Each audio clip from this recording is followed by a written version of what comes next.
예배는 주권을 인정하는 출발점이다. 거기에다 조금 더 추가를 해볼게요. 예배는 하나님의 주권을 인정하는 출발점이다. 예배는 하나님의 주권을 인정하는 출발점이다라는 제목을 가지고 여러분들하고 말씀 나누도록 하겠습니다. 아주 오래전에 80년대에 유명했던 가수 중에 한 분이 계시는데 아마 민혜경 씨로 제가 기억하는데 맞는지는 모르겠습니다. 그분의 노래 중에 그때 한창 우리 학생들과 청년들에게 인기가 있었던 노래가 하나가 있습니다. 빨리 한번 스캔해 보십시오. 네? 네네, 정답이 나온 것 같아요.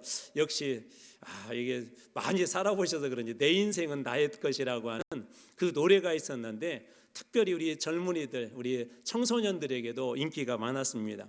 그 노래 중에 이런 가사가 있는데요. 내 인생은 나의 것, 내 인생은 나의 것, 그냥 나에게 맡겨주세요. 내 인생은 나의 것, 내 인생은 나의 것, 나의 모든 것 책임질 수 있어요. 이 노래가 준 긍정적인 그런 메시지도 있습니다. 우리 한국 사회는 지금은 그래도 많이 이렇게 바뀌었지만 가부장적인 사회이고 또 권위적인 그런 사회입니다. 그러다 보니까 우리 청년들이나 청소년들이 어떻게 많이 위축되어 있었죠. 그런데 이 노래를 통해서 개인의 소중함 그리고 자기 주도적인 그런 삶에 대한 그런 태도에 대해서 다시 한번 새롭게 생각하고 그래 내 인생은 나의 것이니까 그래 내가 디자인해야 돼. 나에게 중요한 것이 무엇인지 누구보다도 내가 잘 알아. 내가 이렇게 자기 주도적으로 준비할 거야 라고 하며 많은 사람들에게 도전을 주었던 게 분명합니다. 오늘날도 여전히 어느 때보다도 이런 개인의 자율성과 자기 주도적 삶이 아주 강조되는 그런 이 시대를 우리가 살고 있습니다. 어디 가서 보면 명확하게 알 수 있냐면요, 서점에 가서 보면 가장 잘 팔리는 책이 어떤 종류의 책들이냐면 자기 개발, 특별히 학생들에게는 자기 주도 학습에 관한 그런 책들이 잘 팔리고 있다는 그 사실 하나만 가지고도 여전히 오늘날에도 많은 사람들이 이런 부분들을 중요하게 여기고 있다는 걸 우리가 알 수가 있죠. 그런데 정말 여러분 우리가 우리의 인생을 완전히 책임질 수 있을까요? 완벽하게 책임질 수 있을까요? 어느 순간 사업을 하던 분들이 사업장이 무너지거나 혹은 개인의 건강이 갑작스럽게 무너지거나 자녀를 위해서 열심히 헌신을 하고 많은 돈을 아이에게 이렇게 투자를 해서 좋은 학원을 보내고 좋은 대학교를 보내고 그리고 좋은 직장을 얻었는데 그 자녀가 어느 순간에 이렇게 무너진 것을 이렇게 보면서 우리는 이와 같은 주장, 자기 주도적인 삶, 그 다음에 자기 개발로서 내가 무엇인가 할 수 있다는 이런 주장들이 얼마나 위험한지를 뼈저리게 깨닫게 됩니다. 더 큰 문제 하나가 있습니다. 이런 가치관이 어느 순간 우리 교회의 심장부 안에도 이렇게 들어왔다는 거예요. 교회 안에서도. 그래서 우리는 늘 이런 것들을 우리 마음속에 경계하고 그거에 대해서 늘 고민하셔야 합니다. 어떤 거냐면 오늘 또 우리 찬양을 했지만 예수 우리 왕이여라고 주님을 왕이십니다라고 그렇게 고백을 하고 때때로 주님 뜻대로 살겠습니다. 주님 뜻대로 살겠네라고 그렇게 찬양을 하며 우리 주님의 주권을 인정을 합니다. 그런데도 막상 주일날 예배가 끝나고 이 예배가 끝나고 나서 세상으로 나가게 되면 그 순간 선을 긋는 분들이 많습니다. 하나님 역할은 거기까지입니다. 하나님은 예배당까지입니다. 하나님은 제가 예배드리는 이 주일 하루입니다라고 하고 거기까지 선을 긋고는 세상 밖으로 나가서는 주님 여기서부터는 제가 알아서 잘할 테니까 주님은 주일날만 계세요. 혹은 주님은 예배 때만 계세요라고 우리가 암묵적으로 혹은 무의식 중에 그렇게 선을 긋는다는 것이죠. 지갑을 열 때 혹은 자녀의 교육을 결정을 할 때 혹은 미래를 설계할 때 사업을 이렇게 또 잘 세워가기 위해서 계획을 할 때 혹은 나의 건강을 이렇게 잘 세워갈 때 하나님은 구경꾼이 되고 내가 왕자에 앉아 모든 것들을 결정하기도 한다는 것이죠. 우리가 이것을 이렇게 표현하기도 합니다. 신앙의 자기 중심성. 이게 신앙, 하나님을 믿는다고 하면서도 자기를 중심으로 해서 하나님을 믿는다는 거예요. 하나님을 왕으로 하나님 중심으로 예수를 믿는 것이 아니라 주님을 믿는 것이 아니라 자기 중심으로 예수를 믿는 신앙을 신앙의 자기 중심성이라고 그렇게 이야기합니다. 하나님을 섬기는 척하면서도 실제로는 하나님의 말씀보다도 주님 앞에 기도하는 것보다도 내가 가지고 있는 생각과 경험과 지식이 훨씬 더 내 삶에 큰 영향력을 끼칩니다. 결정하는데 훨씬 더 중요한 역할을 합니다. 오늘 본문의 레위기 17장은 바로 이런 내 인생은 나의 것이라고 외치는 자기 중심성을 향한 하나님의 경고이면서도 교훈의 말씀이기도 한데요. 오늘 본문의 배경에 보면 이런 것이 들판에서 제사하는 숫염소라는 그런 표현이 등장하거든요. 이때 당시는 들판에서 이렇게 자기 마음대로 짐승들을 잡고 또 그것으로 제사를 드리는 그런 문화들이 있었습니다. 그런데 이것은 먹고 사는 문제하고 관련되어 있었고 주변에 여러 종족들, 민족들도 그렇게 하는 그런 민족들이 많이 있었습니다. 그런데 오늘 하나님은 이런 먹고 사는 그런 문제, 쉽게 이야기하자면 먹고 살기 위해서 도축하는 문제까지도 들판에 두지 아니하고 하나님 앞으로 가져오라라고 그렇게 이야기해요. 먹고 사는 그런 문제도 너희들이 들판에서 짐승도 잡고 들판에서 마음대로 하지만 그 문제도 거기에서 하지 말고 그것을 하나님 앞으로 가져와서 먹고 사는 문제도 하나님 앞에서 예배처럼 드려야 된다라고 그렇게 이야기합니다. 다시 말해서 우리의 모든 일상의 가장 기본적인 것도 누구 앞에서 시작해야 된다는 거예요. 하나님 앞에서 시작해야 한다라고 그렇게 이야기합니다. 그러므로 내 인생은 나의 것이라고 우리가 부르는 그런 노래를 여전히 부르고 있다면 그 노래를 멈추고 재정의 문제도 자녀의 문제도 건강의 문제도 미래의 문제도 우리 주님 앞에 가지고 와서 그 모든 것들을 주님 앞에서 시작해야 함을 오늘 말씀을 통해서 우리에게 교훈하고 있는 것입니다. 우리 내면 안에도 보이지 않게 그런 자기 중심성의 그런 신앙들이 있습니다. 마두리 지난번에 레위기에서 보았던 것처럼 집안에 곰팡이가 여기저기에 있어서 그 집이 거룩하지 못한 부정한 상태에 이른 것처럼 우리가 하나님을 믿는다고 하면서도 하나님 앞에 기도보다도 내 생각이 앞장설 때가 말씀보다도 내가 가지고 있는 지식이 앞장설 때가 많이 있는 자기 중심성 그런 신앙들이 우리들에게 있다는 것이죠. 하나님께서는 이러한 삶으로부터 삶의 예배자로 모든 것의 시작 먹고 사는 문제조차도 자녀의 교육에 대한 문제조차도 우리의 물질의 문제조차도 하나님 앞에서 회복되기를 원하십니다. 자, 그렇다면 하나님의 주권을 인정하는 예배자는 삶의 그 영역에서 구체적으로 어떻게 해야 될까요? 오늘 본문이 우리들에게 거기에 대한 답을 몇 가지 제안하고 있습니다. 첫 번째로 우리가 가장 내 것이라고 주장하기 쉬운 것이 있어요. 내 것이다. 내려놓기 힘든 것이 있어요. 어떤 것일까요? 무엇이냐면 바로 물질의 문제입니다. 물질의 문제. 내 것, 나의 것이라고 하는 물질의 문제예요. 하나님은 누구도 예외 없이 소든 양이든 염소든지 반드시 회막문 하나님 앞으로 끌어와서 거기에서 그 모든 그 소유에 대한 것들을 시작하도록 해요. 오늘 말씀에 3절 말씀 먼저 읽겠습니다. 자, 이스라엘 집의 모든 사람이 소나 어린 양이나 염소를 진영 안에서 잡든지 진영 밖에서 잡든지, 진영이라는 표현을 예전에 한번 말씀드렸죠. 자, 진영 안에서 잡든지 밖에서 잡든지 이스라엘의 모든 사람들, 우리식으로 바꿔볼게요. 너희들이 예수를 믿는 그리스도인이라면 한 사람도 예외 없이, 그런 말입니다. 4절 말씀입니다. 자, 가장 먼저 해야 될 일이 있대요.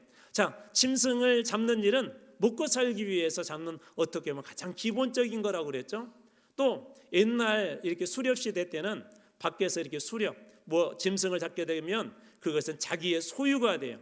자기의 것이 됩니다. 자, 그런데 이렇게 말씀하세요. 만약에 그것이 너의 소유고 네가 직접 잡았다 할지라도 잡는다 할지라도, 자, 먼저 4절입니다. 회막을 성막으로 보셔도 돼요. 바로 그 뒤에 성막이라는 단어가 등장하죠. 자, 먼저 회막문으로 끌고 가서 여호와의 성막 앞에서, 하나님 앞에서 여호와께 예물로 드리지 아니하는 자는 피 흘린 자로 여길 것이라. 그가 피를 흘렸은즉 자기 백성 중에서 끊어지리라. 이 말씀의 핵심이 무엇이냐면 단순히 배가 고파서 고기가 먹고 싶어서 이렇게 도축하지 말라는 것입니다. 그냥 단순히 내가 배가 고프니까 혹은 나에게 필요하니까 그거에 대해서 그냥 내가 이렇게 잡아먹어야 된다, 그 의미보다 더 먼저 앞장서야 될 것이 있는데, 이 모든 것들을 하나님 앞에 끌고 와서 하나님 앞에 먼저 감사하고 먹으라고 그렇게 이야기하고 있는 것이죠. 단순한 소비가 아니라 먹을 것을 주신 하나님, 이 소유의 그 주체, 원래 소유의 원주인이 하나님이심을 고백하는 거예요. 우리가 식기도를 왜 드리죠? 그 안에 감사라는 의미도 있지만 이 모든 일용할 양식을 주신 분이 나의 노력도 있고, 물론 내가 노력해서 수고해서 어떤 많은 소득이 있어서 그 소득으로 고기를 사기도 하고 필요한 반찬에 대한 재료들을 사기도 해서 내 돈으로 사고 내가 가지고 있는 통장에 있는 것으로 그것을 지출했다 할지라도 하나님 앞에서 시작한다는 것은 우리의 주기도문 한 것처럼 일용할 양식을 주십시오라고 기도한 것처럼 그 모든 것의 원래 주인이 하나님이심을 고백하는 것입니다. 우리 삶에서도 가장 기본적이면서도 어떻게 보면 먹는 문제는 우리 인간의 가장 소중한 첫걸음 아니에요?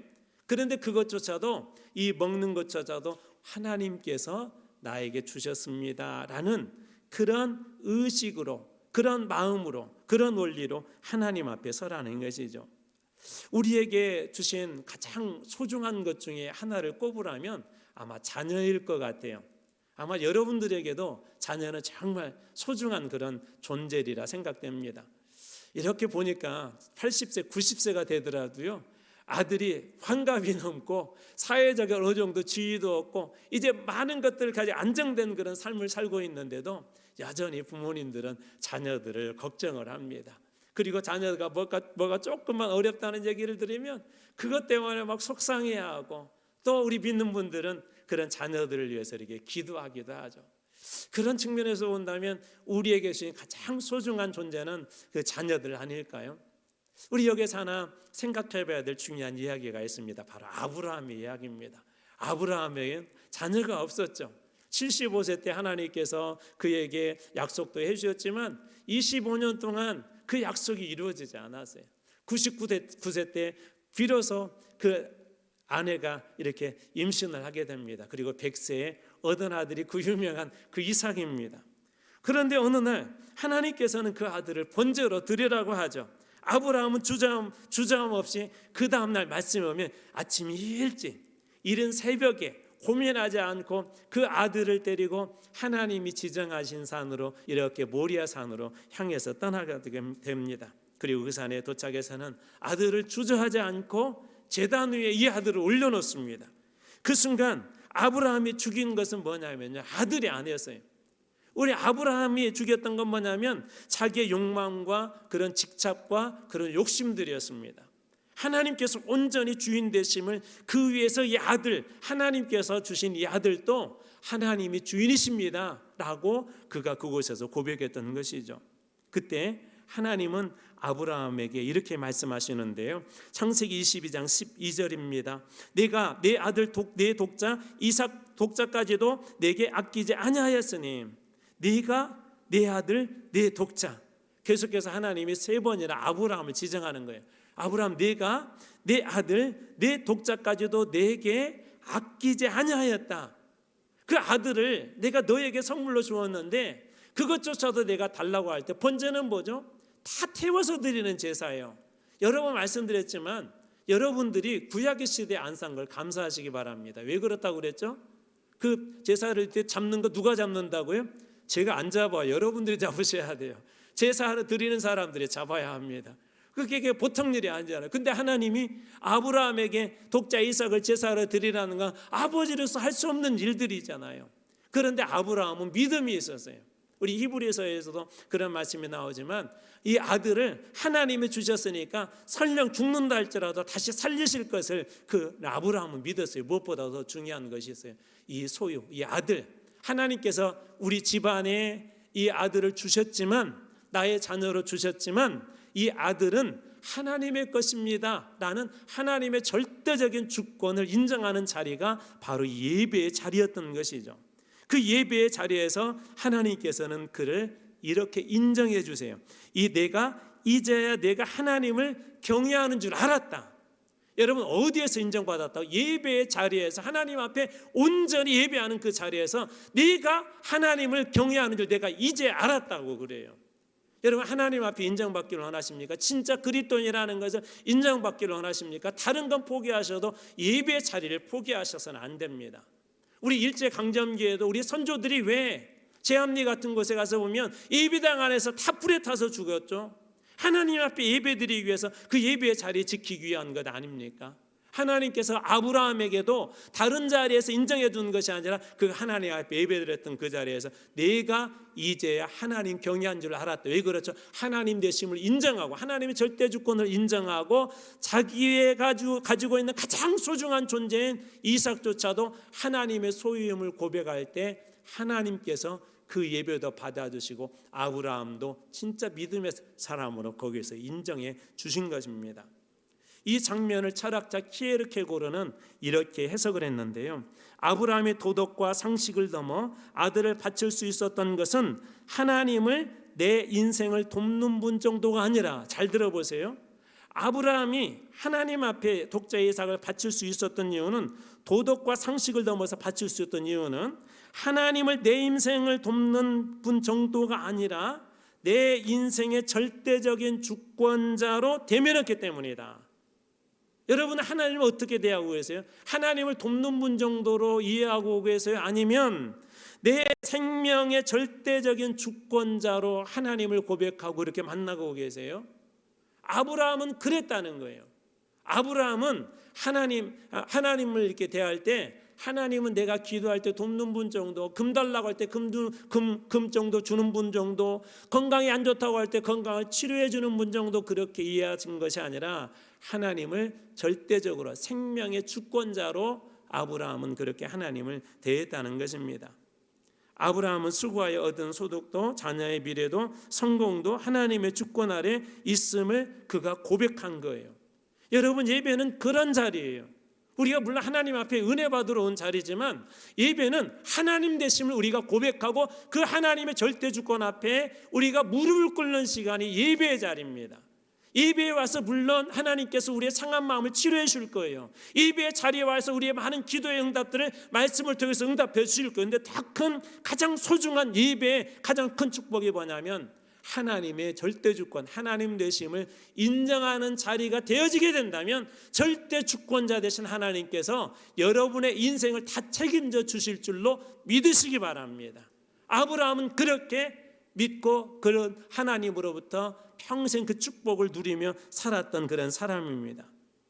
또 물질에 대한 것들도 마찬가지죠. 오늘 이 시대는 정말 물질이 가장 중요한 시대가 되어졌죠. 그런데 서구에 이런 격언이 있대요. 돈은 좋은 종이 될 수는 있지만, 잘 들어보세요. 돈은 좋은 종이 될 수는 있지만 아주 나쁜 주인도 될 수 있다. 좀 어렵나요? 다시 한번 읽어드려 볼게요. 돈은 좋은 종이 될 수도 있다. 돈이 좋은 종이 될 수도 있대요. 그런데 나쁜 주인이 될 수도 있대요. 나쁜 주인. 돈이 주인이 되면 나쁜 영향력을 미치고요. 쉽게 설명하자면 돈이 우리의 삶의 종이 되면 돈은 좋게 쓰임받을 수 있다는 것입니다. 돈에 끌려가는 사람, 묶여 사는 사람은 어떻게 된다고요? 노예로 살아가는 거예요.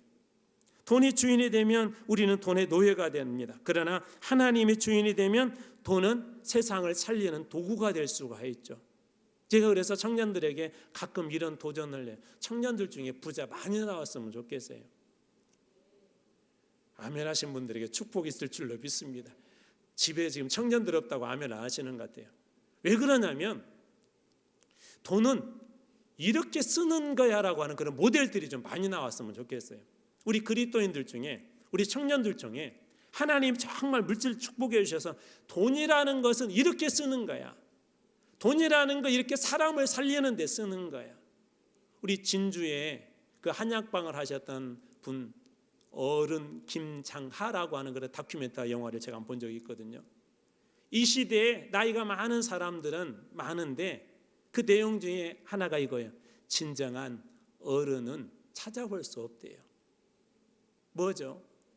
여러분, 이 시대에 부자들은 많이 있지만 진정한 부자들은 어떤 사람일까요?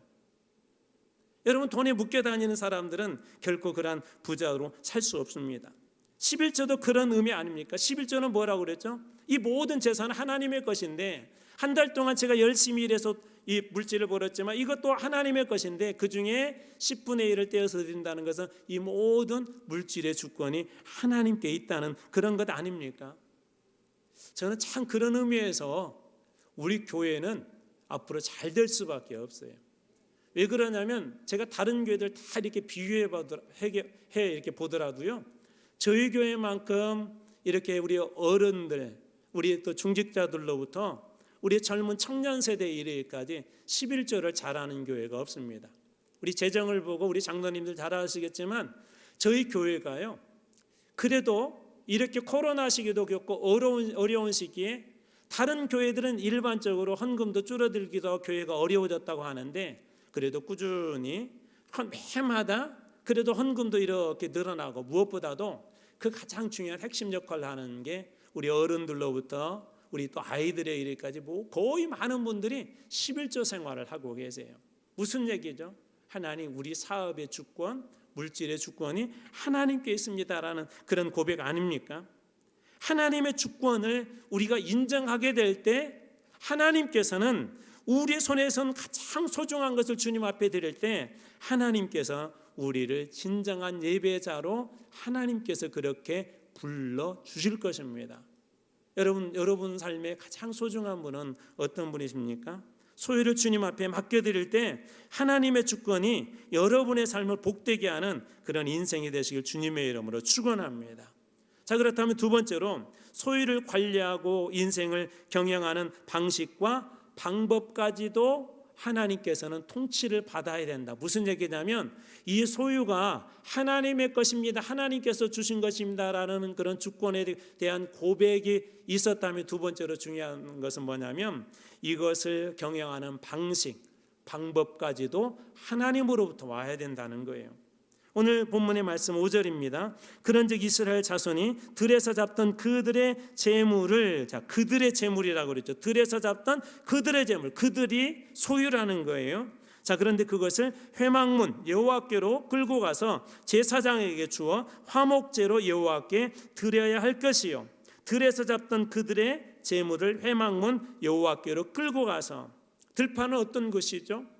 자기가 마음대로 할 수 있는 공간입니다. 우리식으로 바꿔보자면 예배당 안에서가 아니라 예배당 밖으로 나갔을 때 여러분의 삶의 현장입니다. 직장이 될 수도 있고 여러분의 가정이 될 수도 있고 어떤 모임이 될 수도 있습니다. 그곳에서는 마음대로 할 수가 있죠. 마음만 먹으면. 교회 안에서는 그래도 우리가 누군가의 눈치를 보지만 밖으로 나가서는 마음대로 할 수가 있어요. 당시에 이런 문화가 있었다고 합니다.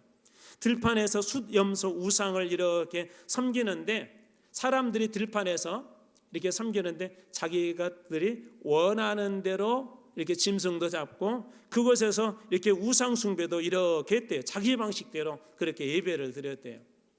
구약에 보면 중요한 핵심 하나가 있어요.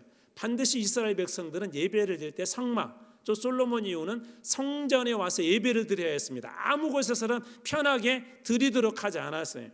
하나님은 반드시 그 성막에 와서, 성전에 와서 예배를 드리려 했습니다. 성막까지 가는 것보다는 자기들이 원하는 곳에서 그냥 잡고 예배 드리는 게 훨씬 더 편하죠.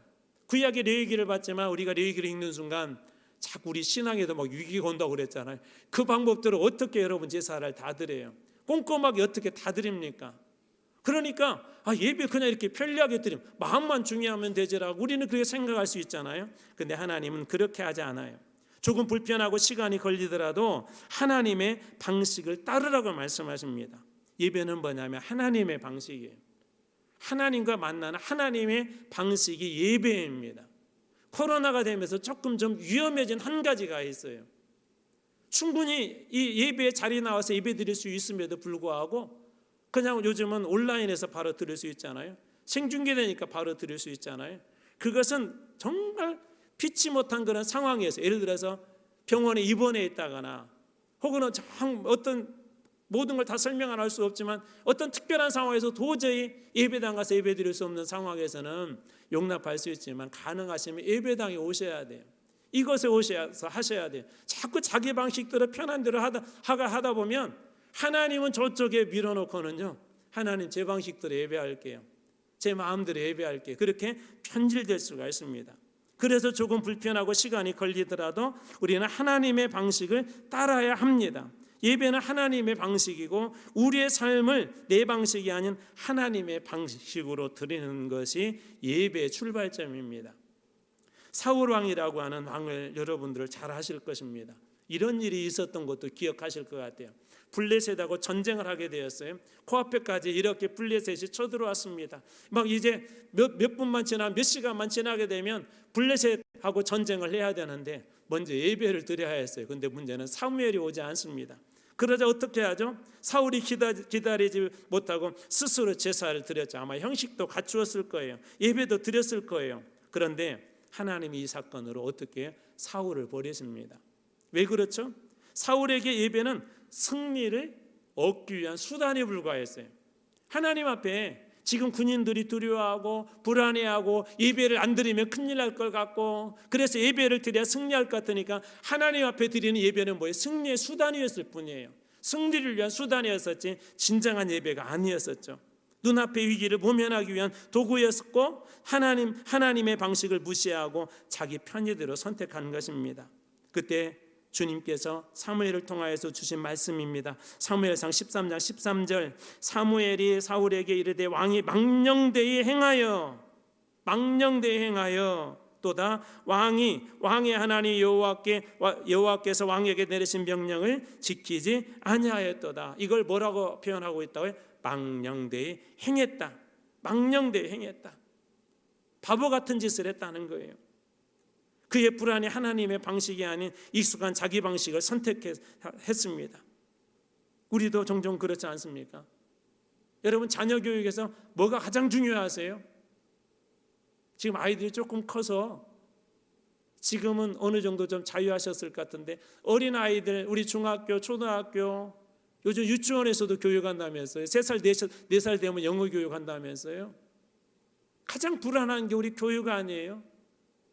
여러분, 아이들에게 말씀을 알려주고 교육하는 것보다 학원 보내는 게 훨씬 더 중요한 시대가 되었습니다. 우리 자녀들을 위해서 눈물로 기도하는 것보다 아이들에게 세상이 말하는 인성과 품성을 교육하는 게 훨씬 더 중요해져 버렸습니다. 아이들에게 먼저 하나님 앞에 예배드리는 것보다 아이들이 학원 가서 공부하는 게 훨씬 더 중요해져 버린 그런 시대를 살고 있습니다. 여러분, 하나님이 아이들의 성공보다도 우리 하나님이 부족한 분이십니까? 우리 아이들의 인생을 책임질 게 학원의 교육이라면, 물질을 많이 주고 최고의 교육을 가르치는 거라면 여러분, 강남의 아이들이 최고로 잘 돼야 되지 않겠습니까? 우리는 종종 하나님의 방식은 빼버리고 세상적인 방법을 선호합니다. 누군가가 옆집에서 아이 학원 보냈다고 하면 우리도 안 보내면 안 될 것 같은 그런 두려움에 휩싸입니다. 옆집 아이가 공부를 잘했다고 하면 우리 아이가 뒤떨어질 것 같아서 마음의 불안과 심지어 무서움과 두려움까지도 우리들에게 찾아옵니다. 그런데 우리 아이들이 예배 안 드리겠다고 하면 그거에 대해서 별로 고민하지 않습니다. 고3이 되면 1년 동안 열심히 공부해서 좋은 대학교 들어가는 게 오히려 하나님의 영광이라고 예배에 빠지는 것을 쉽게 그렇게 이야기해 버립니다. 그것은 절대 하나님의 방식이 아닙니다. 예배를 통해서 하나님을 만나지 않으면 우리의 인격과 우리 인생은 절대 변화되지 않습니다. 예배를 통하여 성령님의 감동이 있지 아니하면 우리의 인생은 절대 하나님 앞에 가까이 갈 수가 없습니다. 여러분, 그렇기 때문에 예배가 우리 인생의 출발점인 거예요. 예배가 하나님의 주권을 인정하는 시작인 것입니다. 예수님도 어떻게 그의 인생에 이 두려움과 어려운 것들을 변화시켰죠? 예수님이 십자가에 져야 된다는 그 사실이 확신함에도 불구하고 두려움이 있었잖아요. 그런데 어떤 자리를 찾아갑니까? 기도의 자리에 찾아가지 않습니까? 왜 그렇죠? 기도가 더 확실하기 때문에, 기도만이 나에게 이 두려움의 상황을 이길 수 있기 때문에, 자녀들을 위해서 기도할 때 우리 자녀들이 두려움을 뛰어넘어서 하나님의 거룩한 영광에 참여할 수 있기 때문에 그런 마음으로 기도의 자리에 서야 되지 않겠습니까? 22일부터 기도한다고 하는데 우리 다음 세대를 위해서 기도한다고 하는데 어떤 마음으로 여러분들 참여하기를 원하세요? 자녀에 대한 간절한 기도의 제목이 있습니까? 이번 기회를 통해서 어떻게든 우리 자녀를 살려야 되겠다는 그런 여러분 간절한 소망들이 있습니까? 하나님은 꼼수로 성공하는 사람보다 비록 실패한다 할지라도 정도로 간 사람을 더 기뻐하신다는 것을 여러분 기억하시고 믿으시기 바랍니다. 꼼수로 성공하는 것보다, 세상의 방법으로 성공하는 것보다 하나님의 방법으로 비록 실패했다 할지라도 하나님은 그 인생을 결국 더 복되게 하실 것입니다. 여러분, 세상의 방법은 한계가 있어요. 그러나 하나님의 방법에는 한계가 없습니다. 끝이 없습니다. 무한합니다. 많은 분들이 너무 바빠서 기도할 시간이 없다고 합니다. 그런데 이렇게 바꾸셔야 돼요. 바쁘기 때문에 더 많이 기도하셔야 합니다. 너무 바빠서 말씀을 읽을 시간이 없다고 합니다. 아닙니다. 바쁘기 때문에 더 말씀 속으로 들어가야 합니다. 그래야 이 어두운 세상에, 혼탁한 세상에서 흔들리지 않고 넘어지지 않습니다.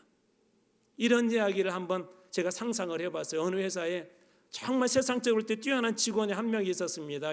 이 회사는 신발을 만드는 회사예요. 각종 신발을 만들어요. 어느 날 사장님께서 와서 이 직원에게 그렇게 이야기합니다. 지금 시장에 운동화가 많이, 우리 운동화 편한데 운동화를 만들게 그랬는데 이 사람은 전혀 듣지 아니하고 구두를 막 만들어냅니다. 여러분, 이 직원은 아무리 열심히 해도 결코 좋은 직원이 아닙니다. 무슨 얘기죠?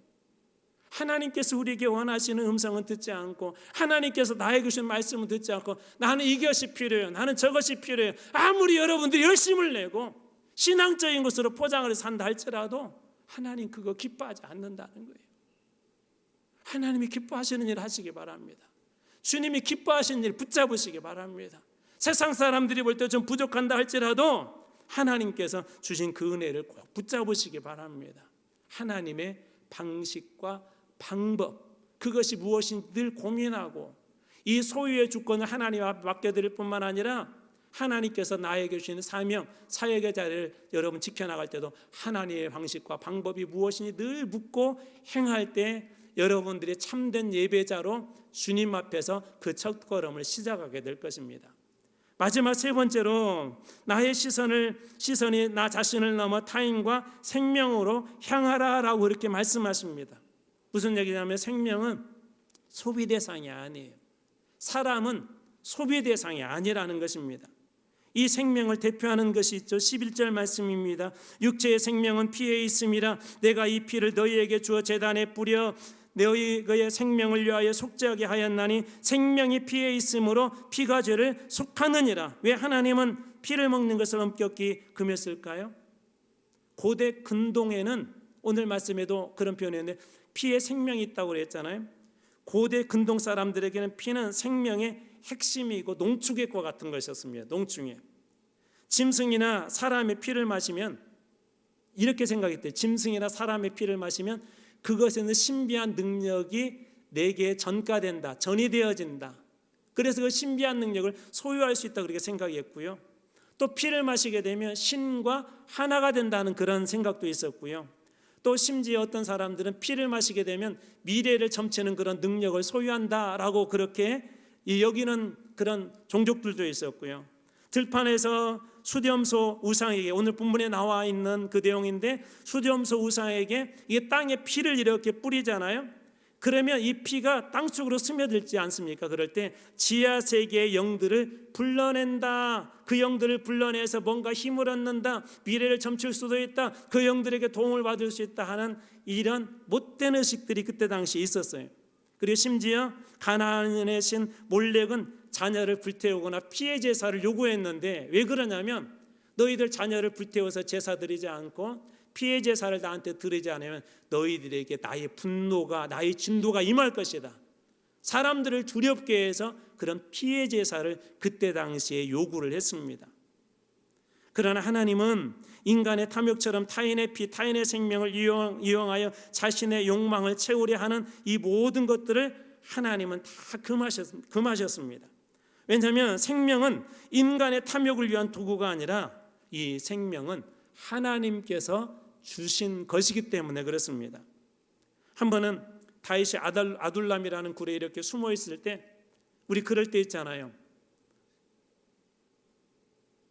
어느 날인가 가만히 있는데 갑자기, 연세 드신 분들도 그런 생각 날 거예요. 옛날에 우리 엄마가 해주던 뭐 먹고 싶다. 우리 동네에서 팔았던 그거 먹고 싶다.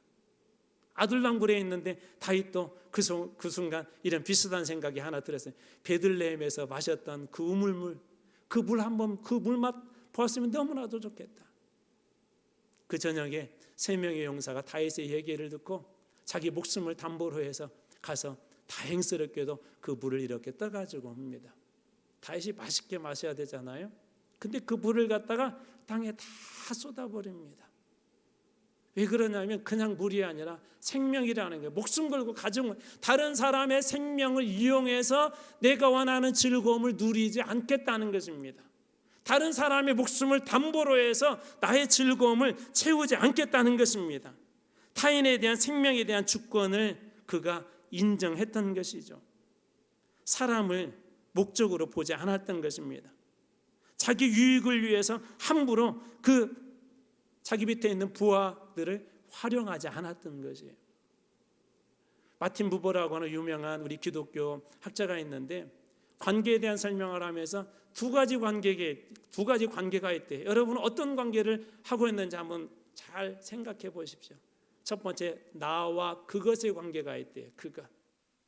두 번째 관계는 나와 너의 관계가 있대요. 나와 그것이라는 거 뭐냐면 사람을 어떤 목적으로 대하는 거예요. 도구로 대하는 거예요. 그 사람을 통해서 내가 무엇인가를 넣고 그 사람을 마치 도구처럼 물것처럼 너 여기 있지 말고 이리 가라고 내가 들어서 옮기는 것처럼 사람을 그것으로 대하는 그런 사람들이 있대요. 저 같은 사람이 빠지기 쉬운 함정이죠. 목회자들 중에도 그럴 수 있어요. 교인들을 어떤 목적으로 대할 수 있어요. 아니 거꾸로 우리 성도님들 중에서도 그럴 수 있어요. 특별히 우리 목회자들, 특별히 담임 목사의 우리 부목회자들, 우리 전사님들 여러분 잘 대해 주시기 바랍니다. 우리 교회는 그렇지 않은데 어느 교회 가면은 이 부목회자들을요, 이 장로님들이나 권사님들이나 오래 다니신 분들이 이렇게 아래들어 이렇게 해라 저렇게 해라 지시형이 그대로 안 하면은 그거에 대해서 막 불쾌하게 그렇게 말씀하신 분들이 계세요.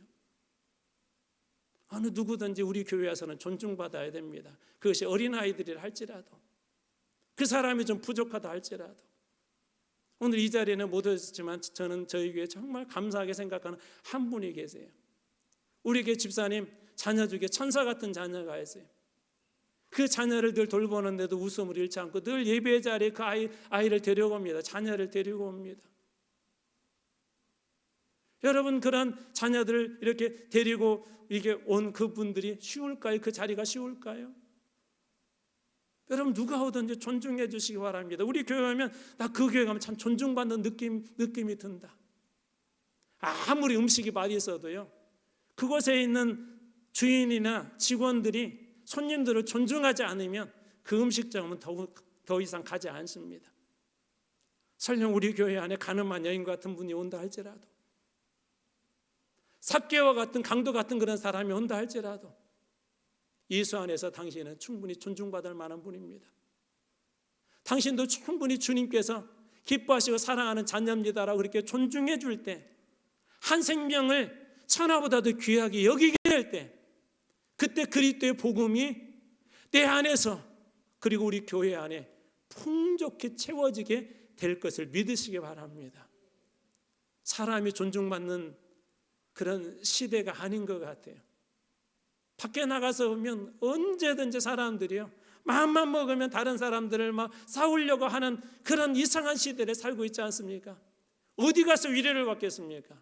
세상의 소리 듣고 위로받겠습니까? 아니에요. 저는 교회에 와서 세상이 힘들고 어려운 사람들이, 존중받지 못했던 사람들이, 세상에서 가늠한 여인처럼 외면당했던 사람들이, 세상에서 왕따당했던 삭개와 같은 그런 사람들이 이 교회에 와서 당신도 하나님이 귀중하게 여기에는 한 생명입니다라고 존중히 여기는 그런 존중함들이 우리 가운데 회복되어진다면 그 영혼이 이곳에 와서 그리스도의 복음으로 다시 살아날 수 있지 않을까요? 오늘 세 번째 말씀이 오늘 우리들에게 주신 은혜가 바로 그런 것들입니다. 우리 3월 달부터 우리 가정의 주권을 선포하는 가정 예배를 드리자고 했습니다. 지금보다도 좀 더 타이트하게 해보자고 했습니다. 가정은 가장 포근하고 안전한 것이죠.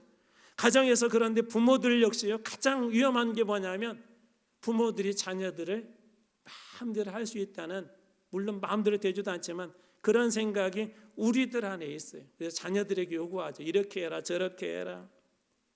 그리고 심지어 자기도 못한 것을 해내라고 합니다. 공부 잘하라고. 그렇게 착하게 살지 못했으면 어릴 때는 아이들에게 선하게 살아라고 하죠. 이 모든 것들조차도 내려놓는 자리가 뭐냐면 가정 예배. 예배가 뭐죠? 하나님 우리 가정의 주인은 주님이십니다. 제 실력으로 제 능력으로 우리 자녀들 잘 키울 수 없습니다. 하나님이 주인 되어 주셔서 이 자녀들을 오늘 예배 드릴 때 주님 축복해 주십시오. 하나님만이 우리 자녀들의 인생을 책임질 수 있는 분입니다라고 고백하는 게 가정 예배 자리 아닙니까? 무엇보다도 예배를 드리게 되면 하나님의 임재가 있을 것입니다. 그것이 어떻게 바뀌는 거예요? 가정에서 거룩한 성소로 바뀌게 됩니다. 저는 여러분 가정이 우리 3월부터 우리 예배를 통하여서 지금도 하나님께서 거룩하게 하셨지만 거룩한 성소 되어서 하나님 앞에 더 귀하게 축복받는 그런 가정 되길 주님의 이름으로 축원합니다. 예배의 자리가 하나님의 주권을 인정하고 그분의 절대적인 주권을 인정하는 그 자리에 우리가 부복하게 될 때 하나님은 그때 우리를 복의 근원으로 사용하여 줄 것입니다. 아브라함이 예배드렸던 그 모리아 산을 축복해 주신 것처럼 말입니다. 바쁘고 중요한 일일수록 그 일을 가지고 성전으로 가십시오. 그리고 주님 앞에 그렇게 고백하십시오. 주님, 내 인생은 주님의 것입니다. 주님 책임져 주십시오.